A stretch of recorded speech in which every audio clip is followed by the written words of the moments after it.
spin to the right. Let's do 2 full rotations and come out heading this way. Exiting a spin after a specific number of rotations and on an exact heading is challenging, and that's what I'm working on today. Half. 1. Half. Come on. Yeah, that's a lot. A bit negative. So I think I went a full extra rotation. The goal is to compete flying the 2023 Sportsman sequence. Well, good morning, everyone. I want to welcome you all here to a judging school.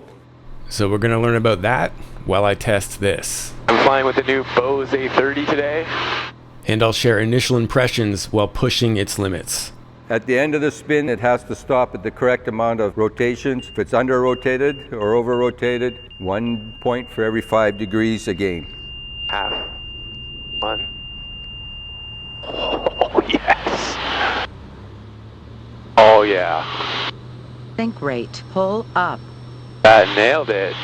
Okay, so basically going left, if I start the recovery half rotation before I want it, that gets me where I want to be.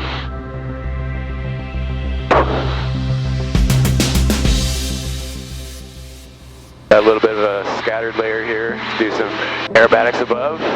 This is definitely the dream. This was a beautiful weekend in early March, and I took full advantage of it to acro my brains out. My aerobatic instructor Luke is the captain of the Canadian team, and he is based in Winnipeg. They've had a much more difficult winter. His Extra 300L is currently in pieces for a major inspection, and the IAC is currently visiting to host this course. We're learning about what it takes to become a judge for an aerobatic contest, and Luke invited lots of the pilots that'll be flying this season to help up their game by getting a look behind the curtain on how this works.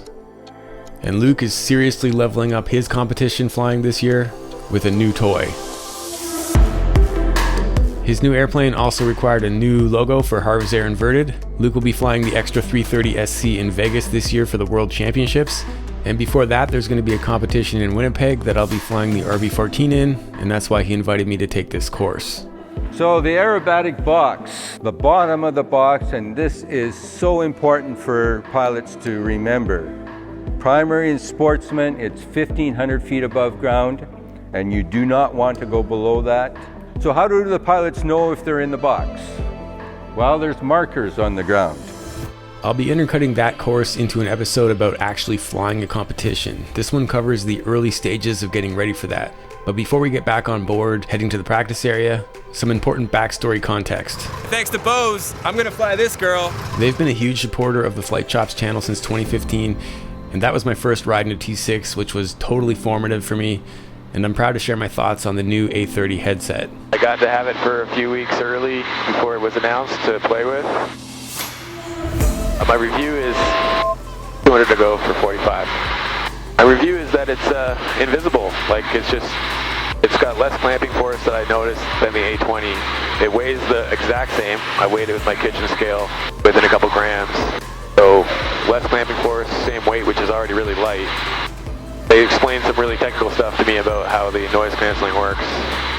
Okay, autopilot just captured 45. We're going to reduce power. And go a little bit further to get to where I want to do some aerobatics. I'll inhibit ESP now, so don't forget. ESP inhibited. So yeah, I'm not going to really try to talk too much technical stuff while I'm flying here, but the dongle, I don't have a battery in it because I'm hooked up LEMO. I think it's exactly the same weight as the A20 dongle, but it has a lot more going on. There's like 3 noise canceling settings. So it's brought that technology from the Pro Flight. But yeah, so I'm going to stuff this under that belt. So I have a scattered layer to work above here, but I don't have section lines to line myself up on.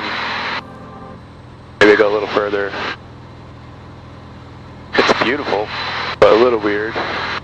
So it's the case where I'll refer to my breadcrumbs a little bit more. Alright, so disable autopilot. Get warmed up.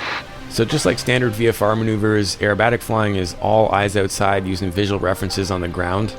This goes right back to my initial aerobatic training with Luke. Here's some clearing turns. We've been working together for a long time. Alright, so I'm just going to get myself heading to Point Peely there. Yeah, the section lines always work, or other prominent reference points. That's the reference. Yeah. So of course my initial aerobatic training in the RV14 was with Luke, but I started advanced aerobatic training with him in the Pitts S2B. So as soon as you feel the buffeting, and then full rudder, full back. So what we want to have happen is the airplane to pitch, yaw, and roll all at the same time. If that happens, you know you did it right. There we go. Hey, just let it build. That's half, one, half, two.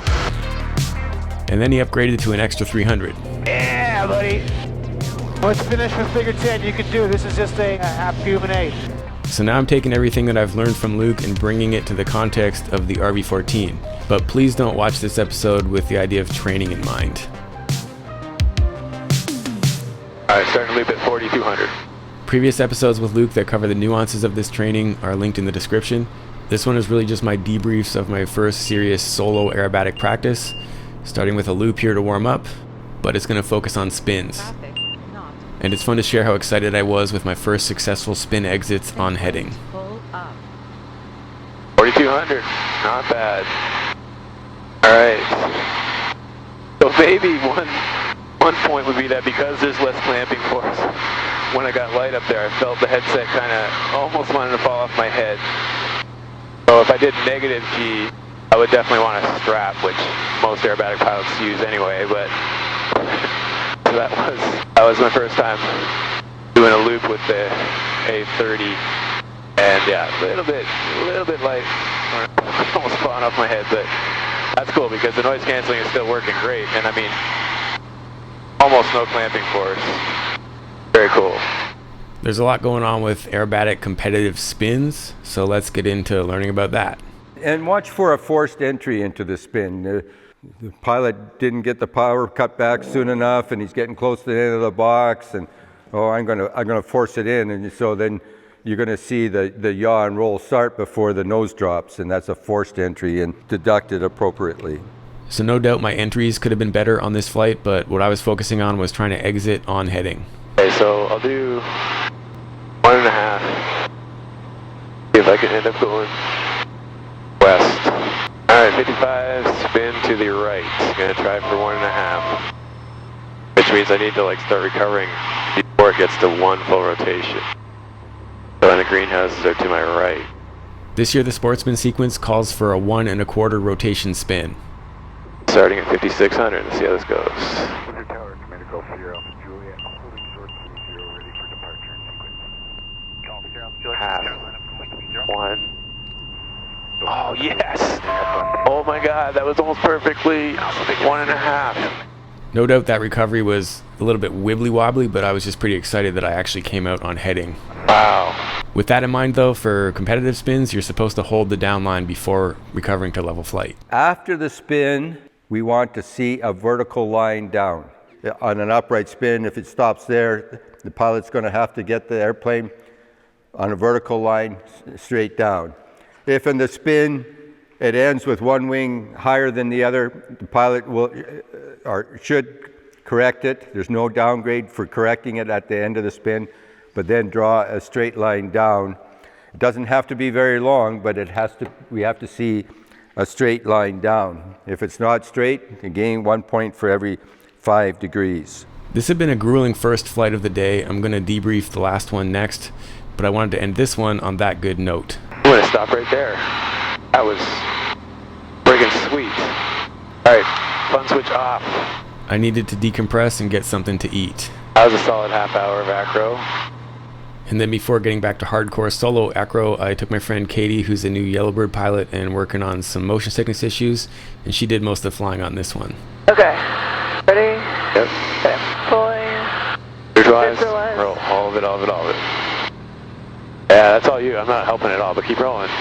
So it's pretty cool that you can sync an unlisted YouTube video into Cladahoy. I actually sent this to Katie for her own personal debrief, and I pulled off one of my best 3-point landings on this flight, so I'm going to share it. We clear land? Yeah, we're clear. Okay. I was going to land long, go off of Alpha.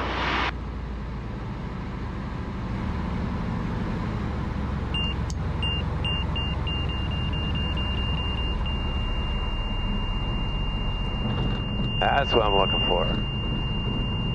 It's funny how sometimes angle of attack. Okay, yeah, we're done. If you don't get the 3-point right, Golf Alpha Tower, taxi Alpha and Golf, monitor ground 117.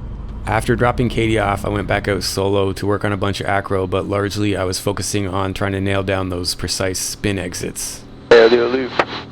So as usual, I'm starting with a loop to warm up for this flight. This is a case of not doing a great job, and the debrief really helping me figure out what went wrong. The angle of attack didn't even beep at me at the top here because I didn't get slow enough, so it quickly became apparent that on the way down I was going to have too much energy, so I had to pinch the bottom here to avoid accelerating too much, and that's why the shape isn't very good. Pretty good. At the time, all I could really tell was that I came out on heading and on altitude, but definitely the shape of this loop was not good. Future episodes will share working on different maneuvers, but for now, let's go bang on some more spins. Okay, power's off. Let's try to go 1 1/4 to the right. I'm finding the quarter rotation aspect of this year's Sportsman to be a bit of a mind melter. There's half, 1 1/4, come on. Yeah, close, close, close. I mean, there's the heading. Sync rate. Yeah. Not bad, not bad. It's really hard to basically need to start the recovery at the 3/4 mark of the first rotation. Power's off. 1 1/2 to the left. So I went back to exiting after 1.5 rotations. From 51. The resolution of the track log data has a hard time keeping up with the quick attitude changes, but the key is that it captures the exit, altitudes, and headings well. Half. 1. Oh, yeah. Sync rate. Oh, yeah. Sync rate. Pull up. Hey. I was 1 1/2 to the left. Feeling that. So where did I start that recovery? I want to say it was a full half rotation before where I wanted to be. So of course, I needed to confirm that wasn't a fluke. Hey, 5,000. 1 1/2 to the left.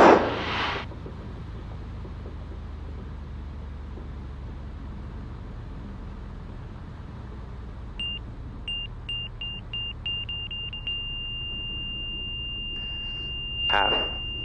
1. Oh, yes. Oh, yeah. Sync rate. Pull up. That nailed it. Okay, so basically going left, if I start the recovery half rotation before I want it, that gets me where I want to be.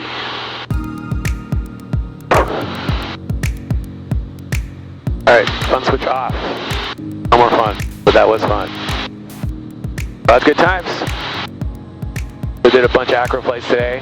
First aerobatics with the A20, correction, A30. And another thing I didn't point out is that the cord is much thinner and there's no like memory to it, so I don't feel any force whatsoever. With the A20 I did, sometimes if you had it a certain way you would feel it, a little bit of pressure. And it was just easier to, and it's a bit harder to combobulate. I also have a cable here with the camera, but with the A20, sometimes the cable would be like hard to sort out because it was thicker. And here's a not as good landing, also landing long to get off at Alpha.